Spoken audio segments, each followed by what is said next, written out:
Hi, how's it going? I'm Marlena. Thanks for wandering by. So today I'm exploring the star card and I'm bringing you along with me. I was going to do this just by myself, but then I thought, okay, I've gone to all this trouble to take all these star cards out of every single tarot deck that I've been working with so far this year. So we're looking at 31, I think it's 31 different star cards. And I thought I would just bring you along with me because that would be more fun. The reason I'm doing this is because I'm in a star year. So for those of you that might not know, you can find out your card of the year based on the your birthday and the year. So I just added up my birthday with 2025, and I came out to 17, which is the star card. And so I've been paying attention to my card of the year for the last few years. So I had a tower year last year then, and now this marks a star card year. And it's significant in so many ways, and I'm paying attention to the star and the different ways to read the star because it's my card of the year, and I'm paying attention to it because I know I've mentioned this along the way, but the last, I want to say 4 or 5 years have been extremely difficult. There's just been a lot of stuff going on. My partner has been in the hospital a couple of times. We've moved several times. There's been a lot of stuff with family. There's been I lost my job, I got a new job. The last few years have been so crazy with and tumultuous that I feel like this year being a year of the star gives me, all of those traditional star feels, right? Hope and healing, and I'm trying to really lean into that. So just real quick, this is the JK Tarot. This is the Neoteric Feminine Tarot, Morgan Greer, the oh my gosh, what is happening to me? The Tarot of the Magical Forest, the Dang Olson Tarot, the Mountain Dream Tarot, the Squid Cake Marseille Tarot, and this is from the Grateful Dead Tarot. So these all have that representation of, a very, it feels to me like it's all stemming from the Waite Smith interpretation.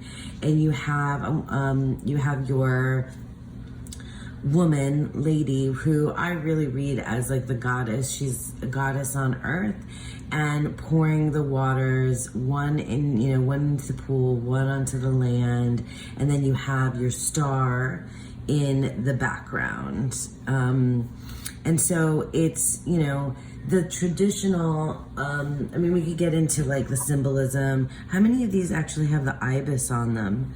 Ibis is here, no ibis, ibis. There's a bird, but that's not an ibis. And then there's no bird here in this one. Oh, there's a little ibis here. I think that's got to be the ibis there in the background. The star card generally symbolizes hope, faith, renewal, healing, inspiration. I think it's interesting to me because of all of the cards all of the major cards, the star's meaning, I think, is so directly connected to where it lands in the path of the 22 majors, because the star card comes directly after the tower.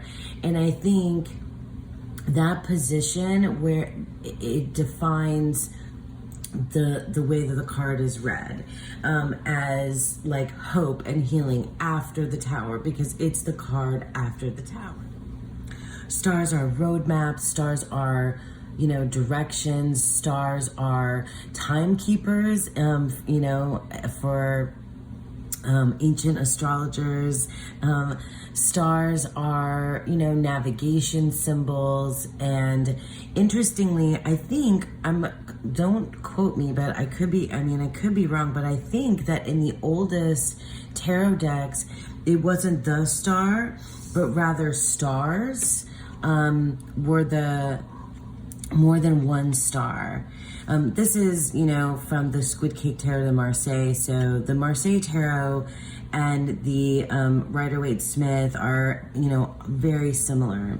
Something that stands out to me about these cards, about the Rider-Waite-Smith interpretation, is it's the goddess on earth, bringing healing to us down here on earth, with bringing these healing cosmic waters. The star card is also associated with Aquarius. So Aquarius is the water bearer.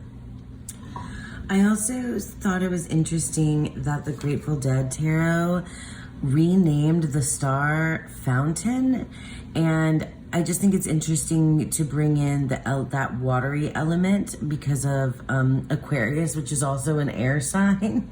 It's so everywhere. But I just thought it was really interesting to call it Fountain. I don't know. I don't really get why. I think this could just easily have been star. But yeah, I think they're not, this figure is not pouring the water, but rather it seems like they're playing music and drawing the water up from this pond or lake or whatever it may be, which I think is interesting too. I'm not sure that I really understand or have fully thought through what that would mean in a reading. But generally and typically, when I pull the star card and I get, from a deck that is the traditional classic version of it, I think of it really as healing. It's about more healing for me than it is about hope. I don't know, healing is more the word that I tend to go towards than hope. Because hope feels, just a little bit too far away. And healing feels more like connected to what's happening here, that there's healing going on, that there's, I don't know, that's just how I feel about it. So these are the ones that are the more classic RWS stars that I have in the decks that I've been working with this year. Okay, so these cards, well, let me tell you where they're from. So this one here is from the Rosetta Tarot. This is from the Mermaid Tarot. This is the Sci-Fi Tarot. The Lion Strider Tarot down here. This is Manzel's Tarot. This is the Voyager Tarot. And over here we have from the Celestial Tarot. And it has it correct, for me anyway. It has the correct astrology on it, calling it Aquarius.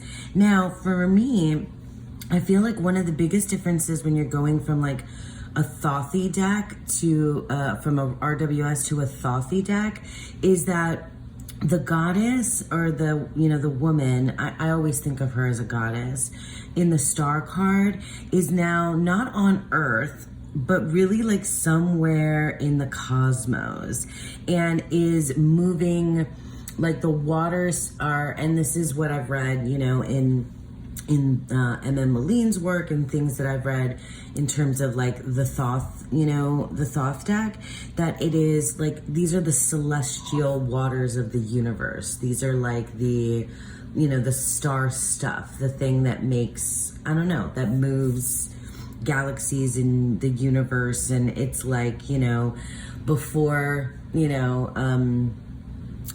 in the beginning there was chaos, right? And then you think of the first goddesses, and that's in Greek mythology, and a lot of other mythologies. The first thing that came out, some of the first things that came out was the night and the stars,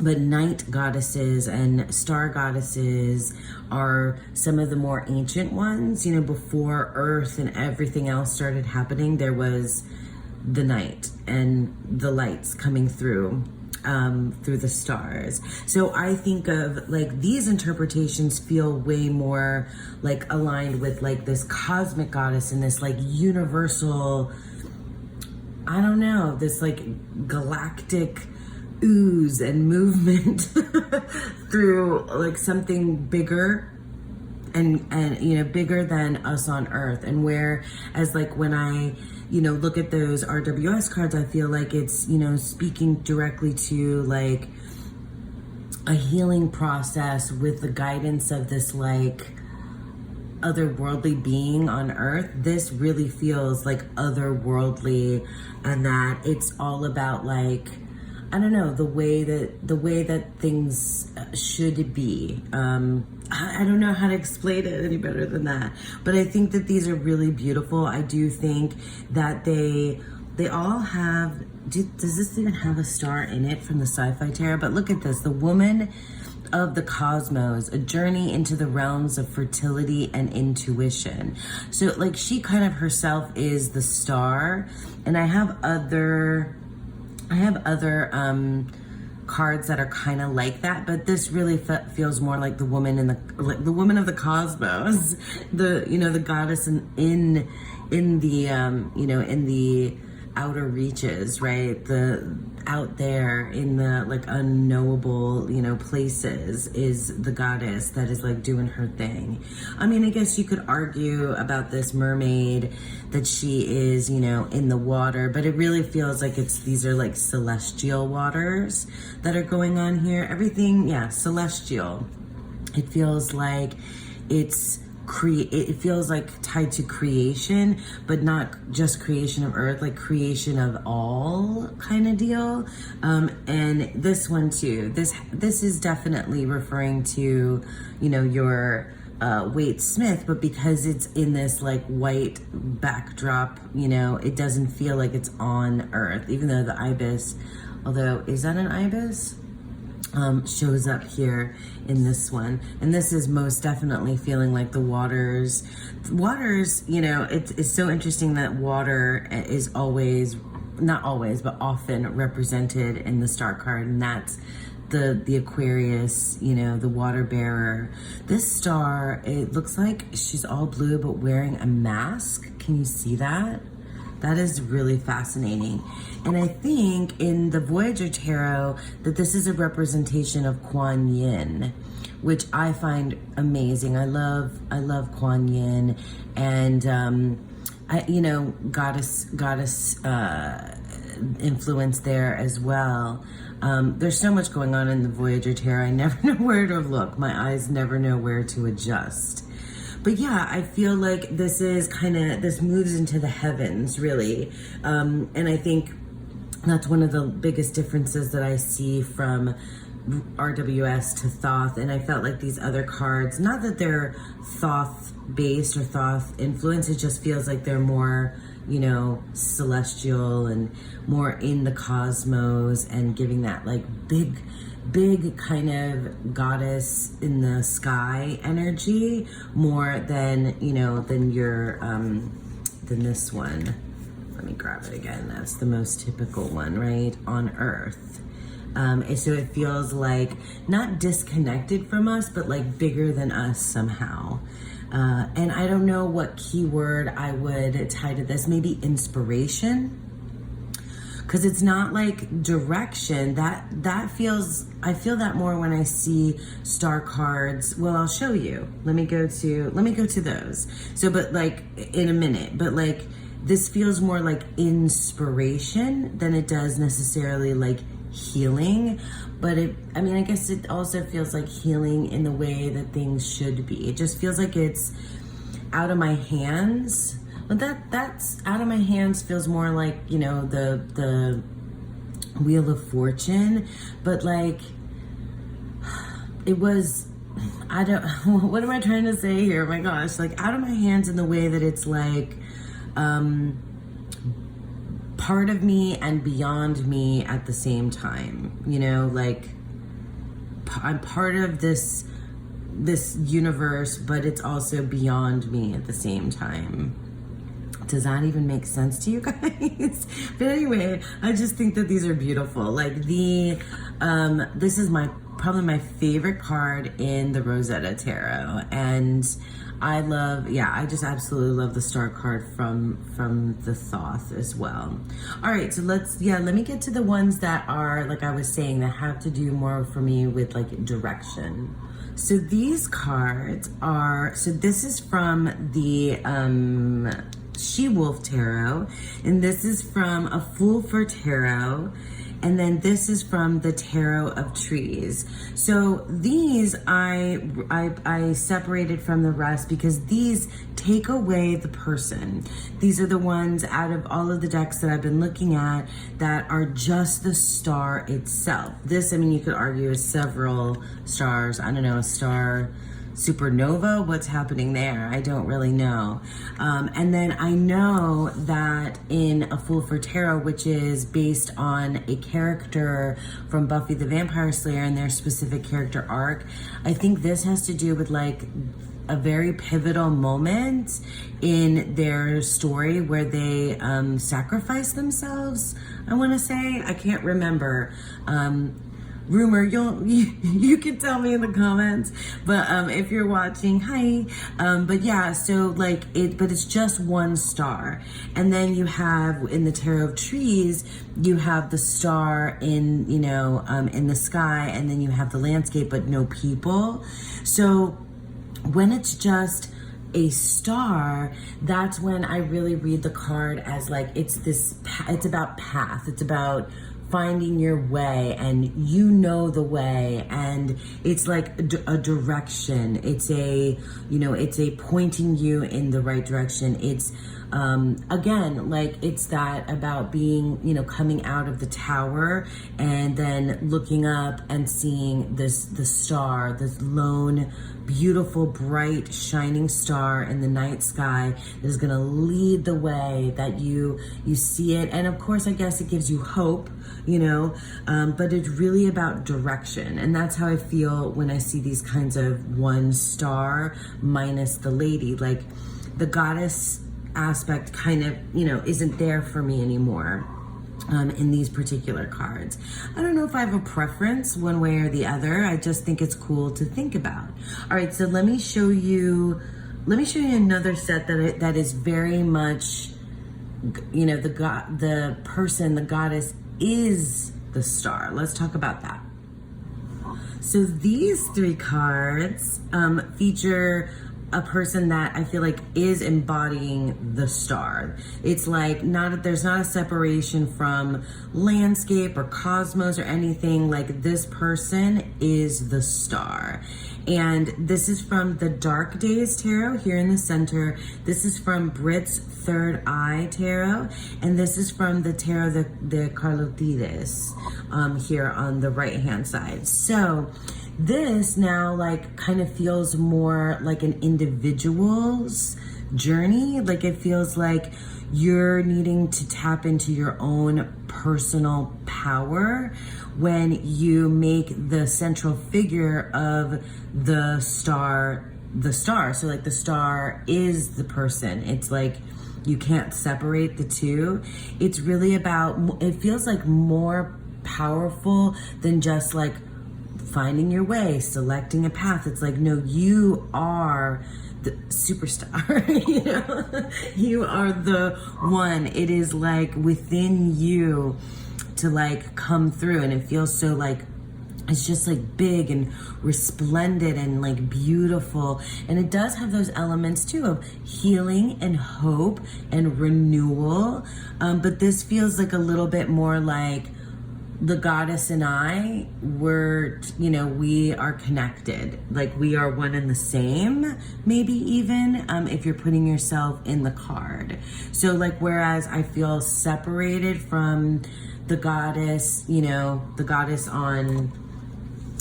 on earth, I feel, you know, separated from her, like she's here, you know, setting that intention, setting that like healing down. And then this goddess is like, you know, a creatrix, you know, part of the creation of the universe. And I feel the power of it, but it still feels separate from me personally. You know, like it is not me. Like I don't know that I see this and feel like that's me. Whereas here, you know, you have like I can find my way. And then here you have like, this is me. I am the way. I am, you know, it's like, it feels like much more supercharged to the person, the individual. You know, I mean, metaphorically for me anyway. Yeah, so I absolutely adore this one too. From Brit's Third Eye Tarot, like the star here, like kind of just taking over like the third eye and the crown.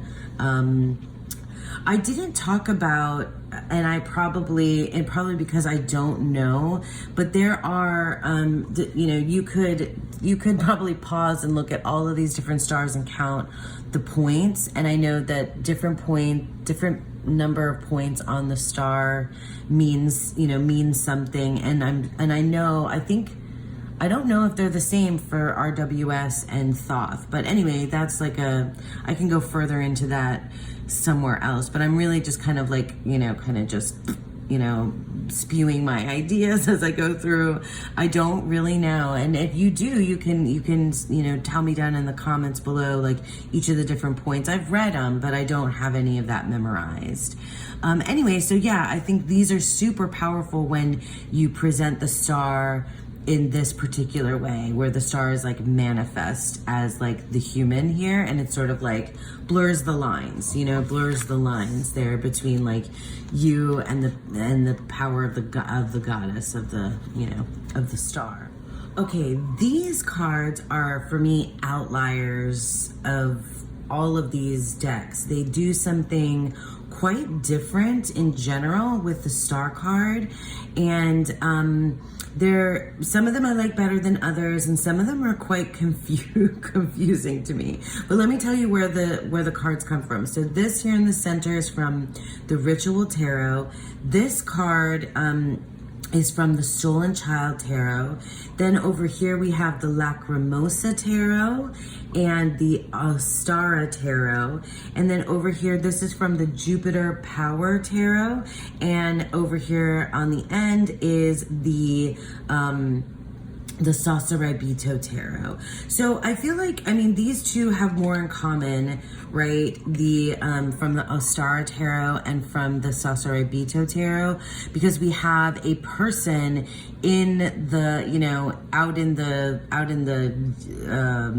space, right? And they are working with the stars. This feels so much more human. And it's just, I always found this card really interesting of like I don't know, just that connection between yourself and the cosmos, this astronaut here. And then this is, you know, a figure that's like, kind of like a comet, you know, this has like comet energy, like kind of like chasing the star.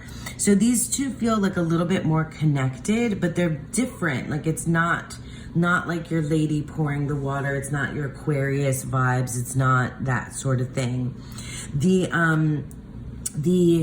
Lacrimosa Tarot is really cool, and I guess I could have put it with the RWS cards, but because it just pulls on this one particular image of the, you know, of the water jar, and then you have the star here, it really feels like it is, I don't know, it just feels really intimate in a way that the RWS card doesn't, but that's like the overall vibe of the Lacrimosa Tarot as well. And then I don't love this card from the Jupiter Power Tarot. And it doesn't really read star to me. I just don't get it. Like, I just don't get it. Maybe you guys have ideas, but I just simply, that one just doesn't do it for me. And I actually don't, these are not my favorite star cards from the Ritual Tarot and the Stolen Child Tarot. This, you know, you have your starfish here. But this is way too watery for me to feel like it's a star card. It's beautiful and I love the artwork, but it's jarring every time I've ever gotten it because it doesn't read, you know, it doesn't read star to me. This one I always mistake for the moon, even though this is the star card. I'm pretty sure, I'm doubting myself now, but I have the Ritual Tarot here just in case. Did I get it wrong? I didn't get it wrong, did I? Bear with me. No, this is the star. So I always think it's the moon. I always think it's the moon. And then I do love that there's that collage from a Klimt, Gustav Klimt artwork there in the center. Hope, new beginning, I'm reading from the guidebook. Hope, new beginnings, inspiration, motivation, serenity, insight, resurrection, dreams, spiritual healing, contentment, and having faith in the universe. Ooh, having faith in the universe. I like that. But this really, I struggle with this as reading this. As, you know, it's got a moth on there. It just doesn't read star. I do love these three. And especially the Lacrimosa. But yeah, these are kind of outliers for me. I don't really like them as much, say, as the others. And now I'm going to show you well, these are like my favorite. I mean, I love all of these a lot, but these are some of my favorites lastly. Okay, this is the last batch of star cards. So let me tell you first where they're from. So this in the center is from the Joe Sparrow Tarot. This over here is from the Tarot of the Divine. This is from the Future Ancestor Tarot.